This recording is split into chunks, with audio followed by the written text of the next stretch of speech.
Hey, what's up everybody? Welcome back to the channel. Today's video is something a little bit different. This is going to be raw footage of me climbing up Kennesaw Mountain in Georgia. This footage was actually taken last year while I attended the Metro Atlanta Cycling Club One Love Family Bike Fest Family Reunion. I'm actually going to have a full video of that entire weekend's events up on the channel in the next couple days, but I wanted to share this just to show what it's like for a flatlander like myself to tackle an actual mountain, not just a 3 or 4% grade expressway overpass. So where am I? The venue is Kennesaw Mountain National Battlefield Park. It's an almost 3,000 acre national park that preserves a Civil War battle of the Atlanta campaign. There's a historical museum, which is pretty neat to take the kids to. Actually, I enjoyed it myself as well. There's a walking and a hiking trail. The hiking trails are actually pretty challenging and they're very extensive. My wife and I actually hiked it a few years back. And then there's this road to the top of the mountain, which we're going to call the climb. Now, according to a website called veloviewer.com, the climb is 2.3 kilometers, 1.4 miles long. The average gradient is 7.2%, and it has a maximum gradient of 19%. I really do believe that. And then the total elevation gain that I'm going to achieve is 191 meters or 626 feet. Now, while I know I'm not going to win any awards for Climber of the Year or anything like that, I do pretty okay on the steep stuff.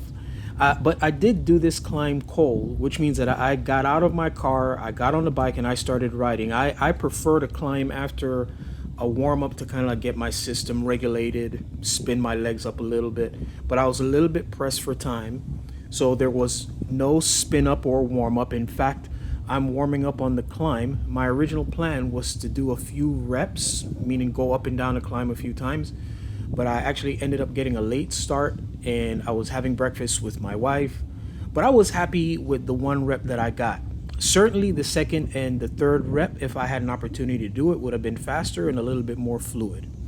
Now let's talk about the bike that I'm using. I'm on a factory direct open mold Chinese carbon frame that I purchased back in 2018 or 2019. I occasionally build this bike up to take it on trips or when I get bored of seeing it just hanging on a wall. I did replace the original tapered fork that the bike came with a fork from a Diamondback Podium Equipe, and I had everything painted to match in this light blue color that you see. The frame originally weighed right around 780 grams. I think the fork weighs right around 320 grams. So it actually builds up to a very light bike. The components are Campagnolo Record 12-speed mechanical, except for the brakes, which as you can see are Silver Record 10. And the crank which I'm using is a Campagnolo H11. The chainring is a 5236, the cassette is an 1129.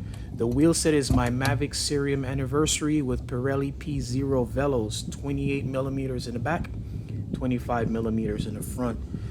My usual Detta cockpit, Cell Italia saddle, and I believe at this point I had this entire bike built up to about 15 pounds, maybe a bit less. So the data that I have accompanying this video is of my heart rate and the gradient. If the gradient numbers gets a bit wonky, it's because of the occasional tree cover interference. Now, as I climb and I get into a rhythm, I'm definitely keeping an eye on my heart rate to keep it under control because, as I said, I've got no warm-up. I just jumped on the bike and started climbing right away. The early pitches on this climb are like 8, 9, 10%, so you don't even get to graduate yourself into it. You're like doing serious climbing right away. Even down here on my typical rides in the flats, I like to get a good 10-mile warm-up or about 20 to 30 minutes of a little bit of effort before I really feel comfortable, and then I'm able to start pushing. Now, let's talk a little bit about my climbing technique. I actually do have one. When it comes to climbing, you can spin a smaller gear at a higher cadence, or you can grind moderately slower, pushing a medium-sized gear. I like to do a little bit of both. When I spin, I move my butt forward in the saddle so that I can properly get over the bottom bracket. But when my foot is moving forward on a pedal stroke, From 12 o'clock until around 3 o'clock, I try to push my toe forward in the shoe. I know it feels like a weird sensation, but it actually is very effective. But also, still while spinning, from 6 o'clock till around 10 o'clock, I try to lift my knee up to my chest. I know both of those sound really weird, but try them. They actually work quite well in helping you to smooth out a pedal stroke and get power in the right zones. When it comes to grinding, I push back on the saddle and I push using my back, my glutes a bit more. I also focus on dropping my heel throughout the pedal stroke. Again, I know that sounds weird. If you try it, you'll find that it works a bit. Also, when I'm in this position of grinding the gears, my hands are usually on the tops, and I grab the handlebars and I'm pulling the handlebars back towards me. That helps me to get leverage to push forward. Just something for you to pay attention to. I actually have a video where I go over some of these techniques. I'll link it so that you can check it out after you've watched this video.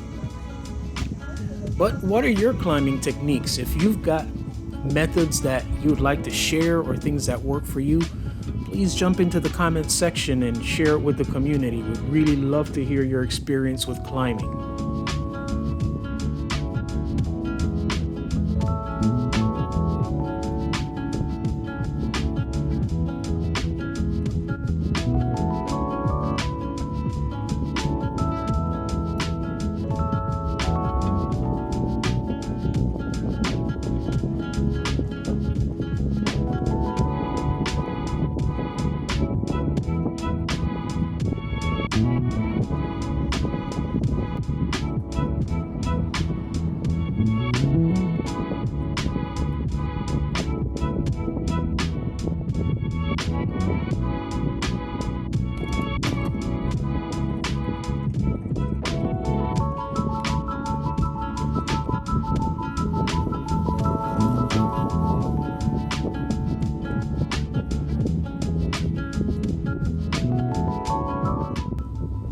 Alright guys, thanks for watching and supporting this channel with your views, your likes, your comments, and your shares.